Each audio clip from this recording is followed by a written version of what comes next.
kita dengarkan. Dan pada saat ini kita kembali akan mempelajari firman Tuhan. Semakin hari pelajaran kita akan semakin menarik.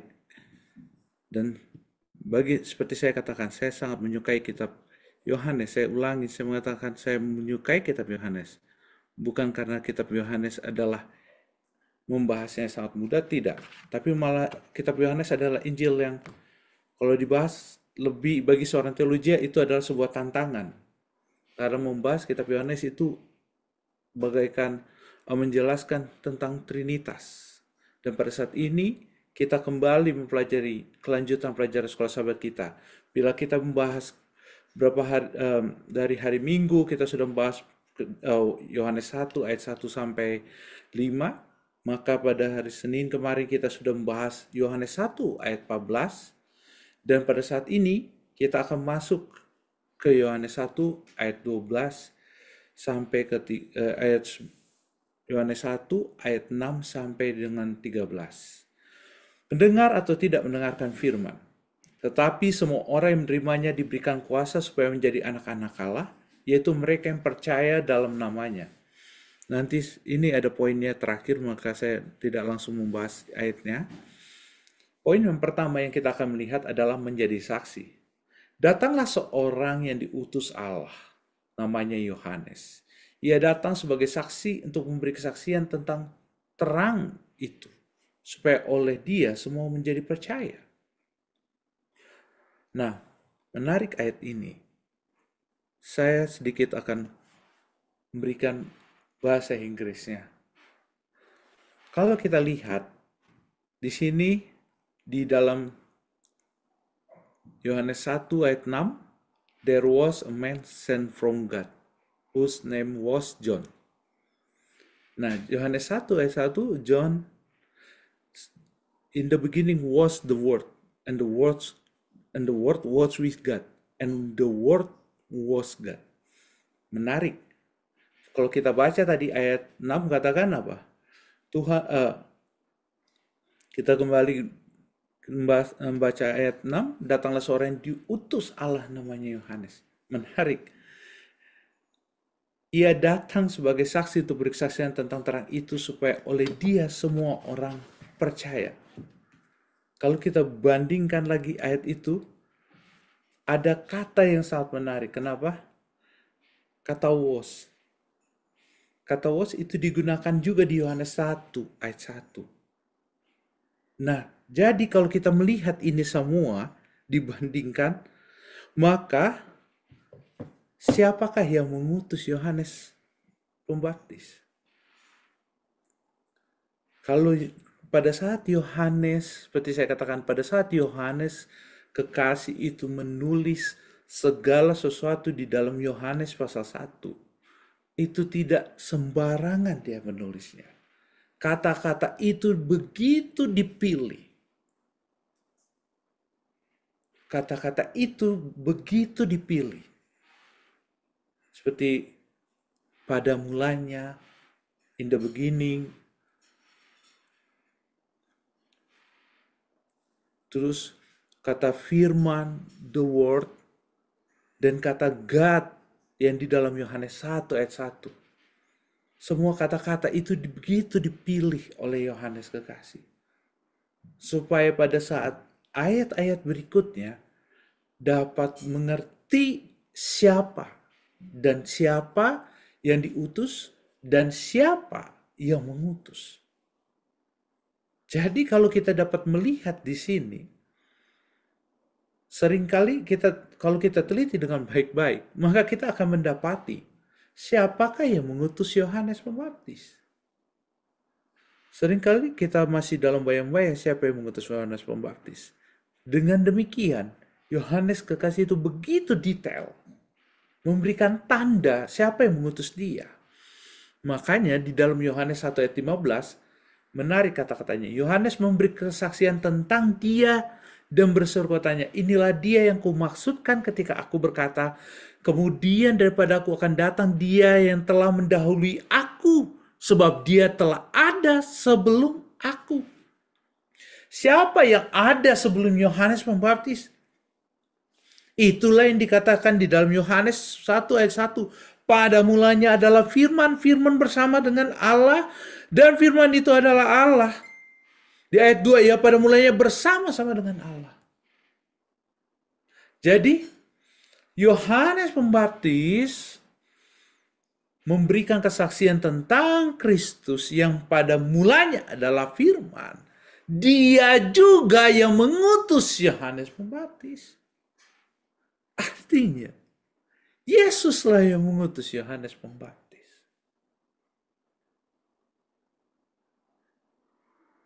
Yesuslah yang mengutus Yohanes Pembaptis.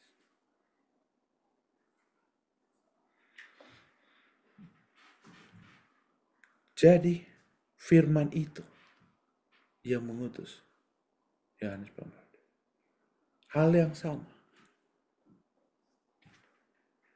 Bila saudara dan saya menjadi saksi bagi Kristus, saudara dan saya adalah saksi yang diutus. Dan yang mengutus kita bukanlah kita, bukan, tapi yang mengutus kita bukanlah gereja tempat kita bekerja, melayani. Yang mengutus kita bukanlah suatu departemen. Yang mengutus kita adalah Kristus. Sebagaimana Yohanes Yohanes Pembaptis diutus oleh Kristus itu sendiri. Yang tujuannya untuk membuka jalan bagi Kristus itu sendiri. Sebagai pembuka jalan, sebagai terang, sebagai pembuka jalan bagi terang itu sendiri. Nah, untuk itu, untuk menjadi saksi seperti Yohanes, maka kita harus memiliki terang. Di dalam Yohanes 1 ayat 8 katakan, ia bukan terang. Yohanes Pembaptis itu bukan terang, tetapi yang memberikan kesaksian tentang terang itu. Bagaimana Yohanes Pembaptis bisa menjadi saksi bagi terang itu kalau dia tidak mengenal terang itu? Karena itu, bagaimana Yohanes Pembaptis dapat menjadi saksi bagi terang itu kalau dia tidak memiliki terang itu? Hal yang sama. Bagaimana kita bisa bersaksi buat Kristus kalau kita tidak kenal Kristus? Bagaimana kita bisa bersaksi untuk Yesus Kristus kalau Yesus Kristus tidak ada di dalam hidup kita? Bagaimana kita bisa menjadi saksi bagi Yesus Kristus bila kita tidak menghidupkan kehidupan Kristus? Kita bukan terangnya. Kita adalah saluran terang itu. Karena sumber terang itu adalah Kristus itu sendiri. Dialah matahari terang bagi kita. Bukan kita yang menjadi terang pada saat kita bersaksi. Bukan kita yang menyelamatkan orang, membuat orang itu bertobat. Bukan kita yang membuat orang itu memilih Yesus sebagai juru selamat. Tapi Kristus sendiri. Kita itu hanyalah saksi bagi Kristus. Artinya, kalau saksi bagi Yesus Kristus, artinya kita hanya menyaksikan apa yang Yesus perbuat bagi kita. Kepada orang-orang di sekitar kita.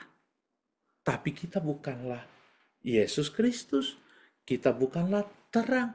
Hanya kita tahu apa yang Yesus lakukan untuk kita. Menjadi saksi, kita bukanlah terang itu.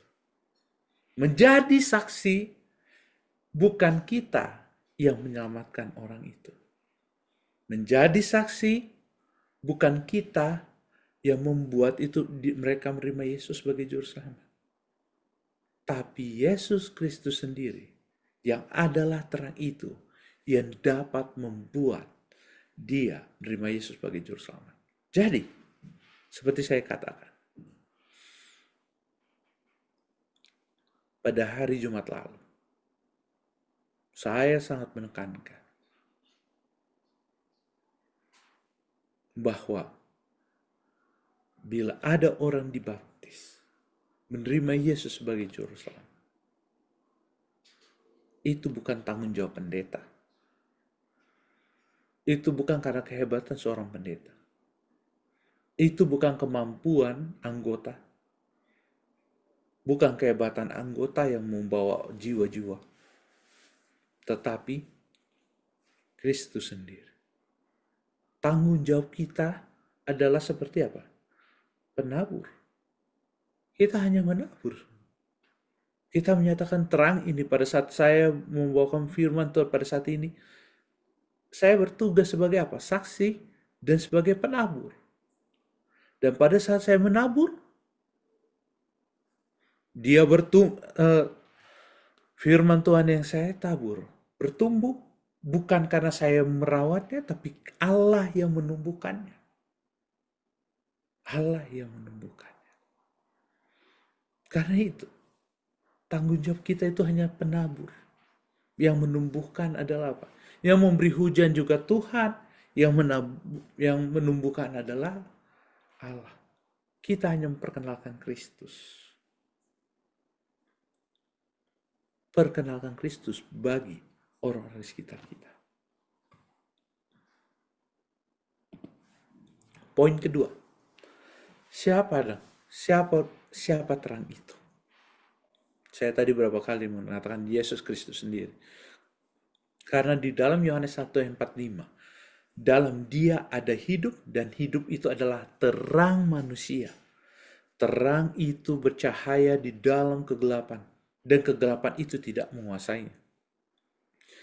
Dalam Dia, yang di dalam Yohanes 1:1, pada mulanya adalah firman. Firman itu bersama-sama dengan Allah dan firman itu adalah Allah. Firman itu segala sesuatu dijadikan oleh Dia. Dan tanpa Dia tidak satupun yang telah dijadikan dari segala sesuatu yang telah dijadikan. Firman itulah terang manusia. Firman itu adalah terang manusia. Terang itu bercahaya di dalam kegelapan. Dan kegelapan itu tidak menguasainya. Karena Dia adalah terang. Pada saat, misal kalau rumah saya ini dimatiin semua lampunya, maka rumah saya ini akan menjadi apa? Gelap. Pada saat terang, saya nyalakan lampu satu-satu, maka gelap saya mau cari tidak saya temukan lagi gelap. Kenapa? Karena ada apa? Cahaya lampu menerangi. Dengan demikian, di dalam hidup Yesus tidak ada kegelapan. Karena apa? Dialah sumber terang itu. Dialah terang itu. Dan pada saat Dia bercahaya, pada saat Yesus ditinggikan, kegelapan akan apa? Hilang. Dan pada saat terang bercahaya, kita mau cari kegelapan, kita tidak akan menemukan kegelapan. Karena itu, pada saat Yesus ditinggikan, maka terang akan bercahaya, kegelapan akan menghilang.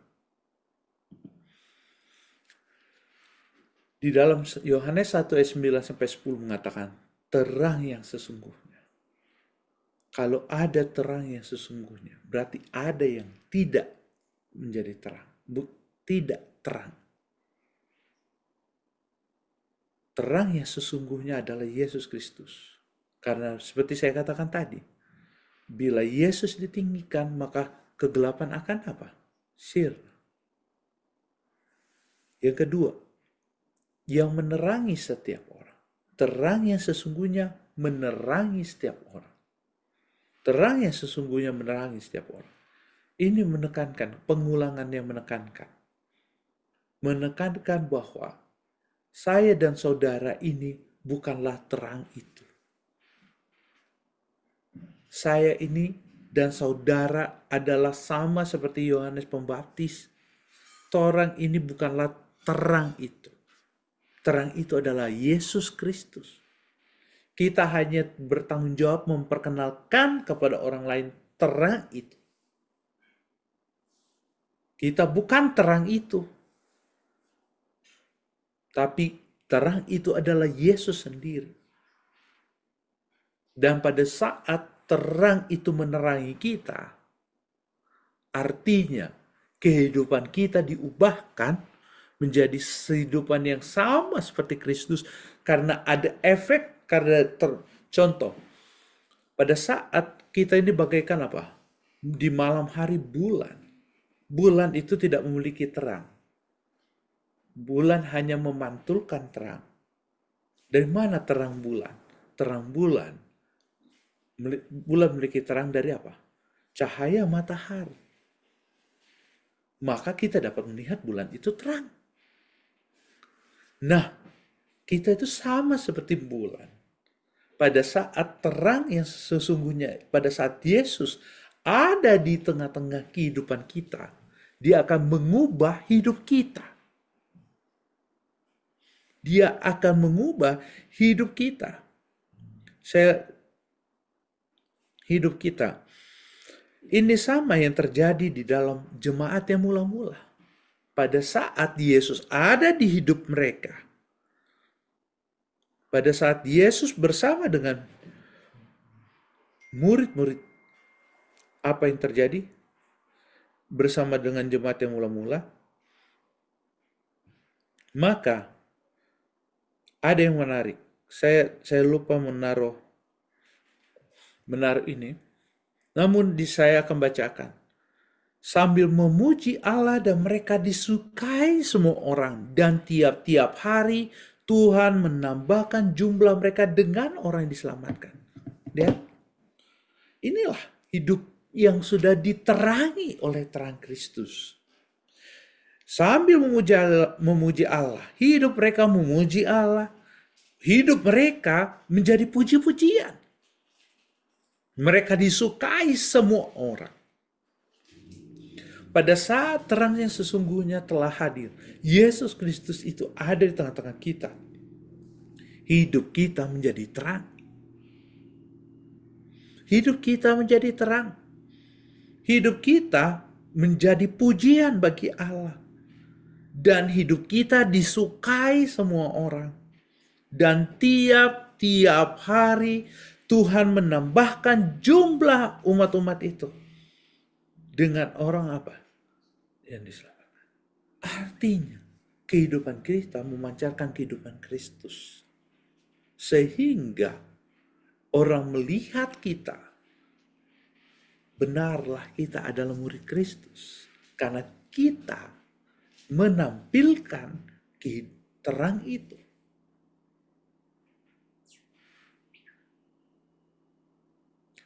Dan terang itu datang ke dalam dunia ini, yaitu Yesus Kristus. Ia telah ada di dalam dunia dan dunia dijadikan oleh terang itu. Tetapi dunia tidak mengenalnya. Menarik. Setelah banyak dapat dikatakan, saat ini dunia juga tidak mengenal Kristus. Bagaimana dunia dapat mengenal Kristus? Bagaimana dunia dapat mengenal Kristus bila umat-umatnya belum menjadi terang? Belum memantulkan terang Kristus dalam kehidupannya.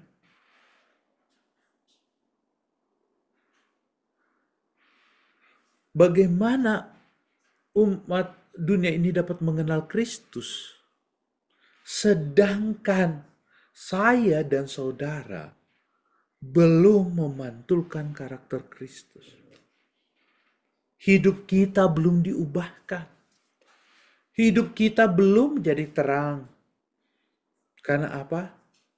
Kita selalu membuat Yesus nanti. Kalau susah baru orang datang, Tuhan kenapa ini? Kalau ada masalah kita baru datang pada Yesus. Bagaimana hidup kita bisa memantulkan kehidupan Kristus? Sedangkan hubungan kita dengan Kristus aja kita batas-batasi. Bagaimana kita dapat menjadi tampilan yang begitu indah bagi orang-orang di dunia melihat karakter Kristus itu? Kalau hidup kita belum, hubungan kita dengan Kristus masih tergantung sesuka hati kita. Pada saat kita butuh Kristus, kita kita on-kan. Tapi pada saat kita so senang, orang off hubungan kita dengan Kristus.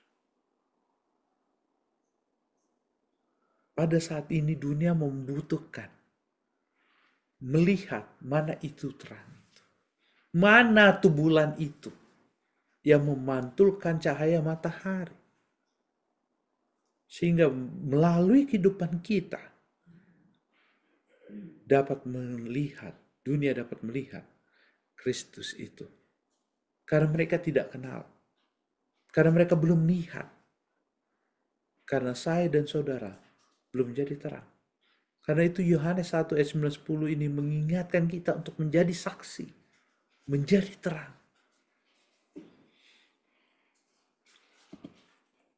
Di dalam Yohanes 8 ayat 12 katakan, maka Yesus berkata pula kepada orang banyak katanya, akulah terang dunia.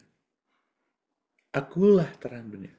Barang siapa mengikut aku, ia tidak berjalan dalam kegelapan, melainkan ia akan mempunyai terang hidup. Lihat kata-katanya. Maka akulah terang dunia. Yesus katakan, akulah terang dunia. Siapa yang ikut aku, ia tidak akan kegelapan, melainkan ia akan mempunyai terang hidup. Inilah yang disampaikan di dalam Kisah 2 ayat 47. Sehingga setiap hari 3.000, 6.000 orang menerima Yesus sebagai juru selamat. Karena pada saat jemaat yang mula-mula itu hidup di dalam Kristus dan Kristus hidup di dalam dia, Kristus hidup di dalam jemaat yang mula-mula. Dan itu ditampilkan begitu luar biasa. Terang itu. Maka kehidupan mereka seperti dikatakan, kehidupan mereka menjadi pujian dan mereka disukai semua orang. Namun, apakah itu terjadi dalam kehidupan kita pada saat ini? Mari kita selidiki. Apakah hubungan kita dengan terang itu begitu baik? Apakah hubungan kita dengan terang itu berjalan dengan lancar? Apakah setiap kita melangkah hari demi hari yang kita lewati, kita sudah menjadi puji-pujian bagi Tuhan? Apakah dalam kehidupan kita setiap hari, kita sudah membawa orang melihat terang melalui kehidupan kita? Itu kita harus tanyakan. Itu kita harus tanyakan setiap harinya. Sehingga kita dapat melihat, dapat mengetahui, oh Yesus hidup di dalam kita. Kita mempunyai terang. Kita mempunyai terang itu, yaitu Yesus yang hidup dalam kehidupan kita. Poin ketiga. Ini adalah poin yang terakhir pada malam hari ini. Menerima atau menolak. Menerima atau menolak. Ia datang kepada milik kepunyaannya, tetapi orang kepunyaannya itu tidak menerimanya. Yesus datang kepada milik kepunyaannya. Siapa milik kepunyaannya? Milik kepunyaannya adalah Israel pada saat itu. Kalau kita baca tulisan nubuat, maka kita dapati apa yang terjadi pada saat Yesus mau lahir di dunia ini. Malaikat begitu bersuka cita. Malaikat mencari siapakah yang bersedia Malaikat pergi ke apa? Bilik suci. Ke bait suci. Dilihat mereka semua hanya melakukan apa? Kebiasaan dan kebiasaan saja. Mereka tidak mendalami arti apa yang mereka lakukan. Mereka pun tidak bersedia akan kedatangan Yesus pada saat itu. Malaikat kecewa. Pergi ke rumah-rumah orang Yahudi. Mereka dapati, mereka pun tidak bersedia. Pada saat mereka hampir kecewa dan mereka mau pergi menuju surga, balik ke surga, yang mereka dengar adalah apa? Ada satu kelompok gembala di padang di mana biasanya dulu Raja Daud sebelum jadi raja memelihara gembala, memelihara domba-dombanya, menjadi gembala. Dia mendengar ada kelompok kecil yang membicarakan tentang kedatangan Yesus yang pertama. Di kelompok kecil itu, malaikat hadir. Makanya gembalalah yang mengetahui pertama kali Yesus lahir. Kelompok berikutnya yang menerima pada saat itu adalah Nabi Simeon dan Nabi Hana. Inilah kelompok kedua yang mengakui Yesus, menerima Yesus sebagai Mesias pada saat itu. Pada saat Yesus diserahkan ke Ka'bah, mereka yang menerima Yesus sebagai Mesias. Kelompok ketiga yang menerima Yesus adalah orang Majus. Jadi orang Majus itu dapat diperkirakan 1 bulan setelah Yesus lahir. 1 bulan lebih setelah Yesus lahir, barulah orang Majus hadir. Jadi, bayangkan, di kota Bethlehem sudah ada kesaksian dari siapa? Ada kesaksian dari gembala. Ada kesaksian dari di kota Bethlehem ada kesaksian dari gembala. Di kota Yerusalem ada kesaksian dari 2 nabi tentang kelahiran Mesias. Namun pada saat orang Majus datang, apa yang jadi? Mereka masih bingung.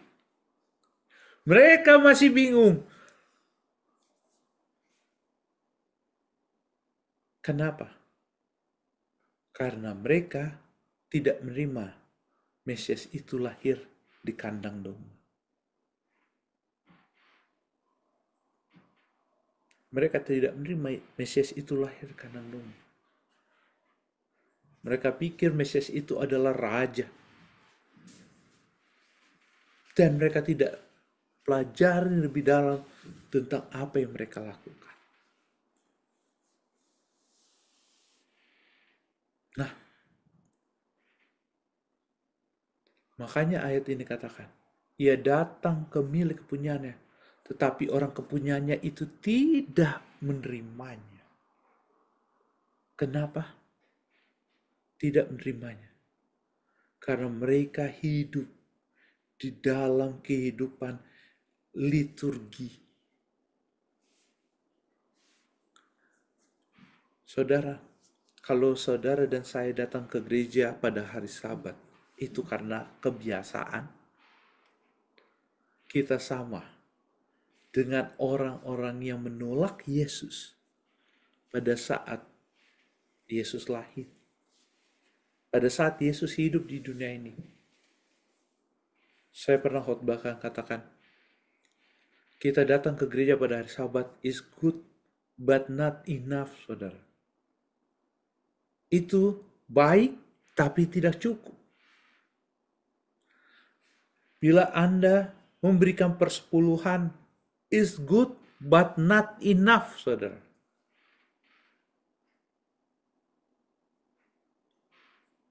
Karena kita sama dengan orang-orang yang menolak Yesus. Mereka melakukan memelihara hari Sabat. Mereka juga memberikan perpuluhan. Persembahan terpadu kita, saya dan saudara itu hanya 10%. Mereka, orang Israel memiliki persembahan terpadu adalah 15%, 25%, dan 33%. Lebih setia. Itu persembahan terpadu. Perpuluhan pasti 10%. Persembahan terpadu mereka lebih setia daripada sektor dari kita semua. Tapi itu baik, tapi tidak cukup. Karena apa? Mereka melakukan semua itu karena tradisi, karena kebiasaan, bukan menerima Kristus.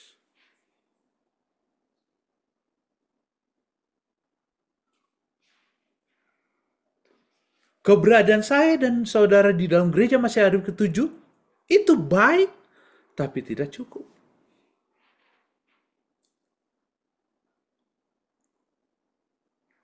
Itu baik karena tetapi itu tidak cukup.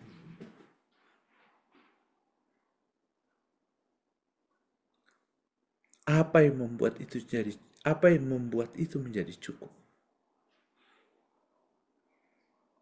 Di ayat 12 katakan, semua orang yang menerimanya diberinya kuasa supaya menjadi anak-anak Allah, yaitu mereka yang percaya dalam namanya.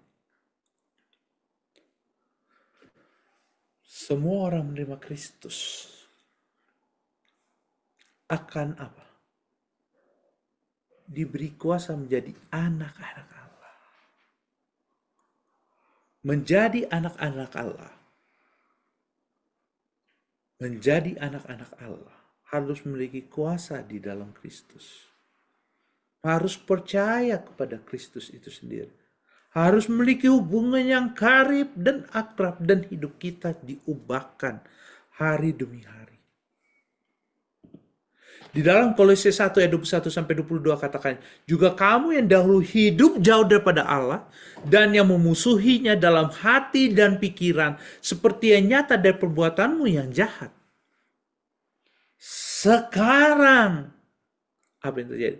Diperdamaikannya di dalam tubuh jasmani Kristus oleh kematiannya, untuk menempatkan kamu kudus dan tak bercela dan tak bercacat di hadapannya. Hidup kita diubahkan. Yang tadinya kita hanya melakukan segala sesuatu itu karena kebiasaan kita, sekarang kita lakukan karena kita mengasihi Kristus.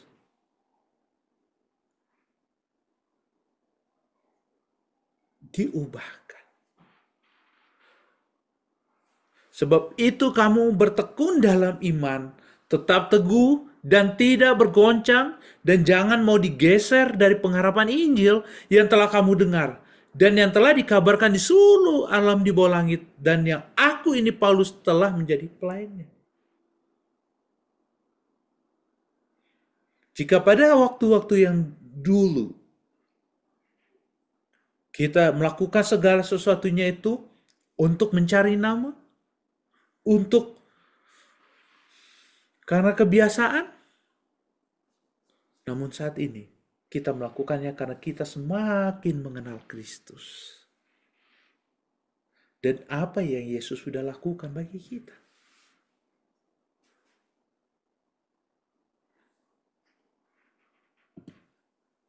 Efesus 5 ayat 8 katakan, memang dahulu kamu adalah kegelapan.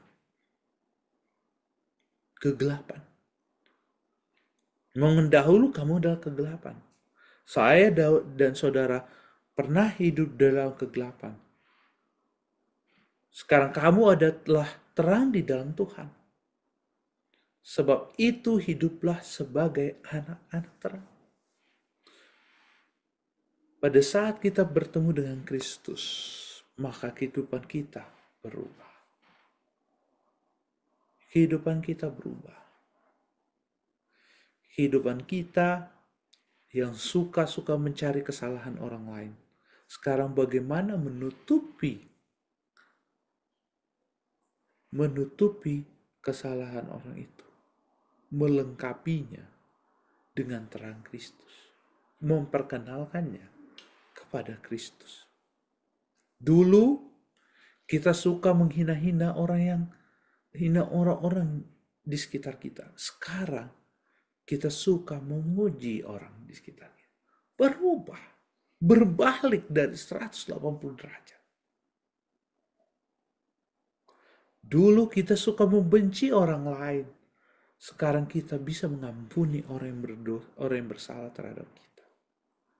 Terjadi hidup yang berbeda, saudara. Dan itu tidak bisa dilakukan dengan kemampuan kita sendiri. Itu bisa kita lakukan pada saat kita bertemu dengan Kristus. Dan Yesus yang mengubahkan hidup kita. Sehingga hidup kita jadi saksi bagi orang-orang di sekitar kita.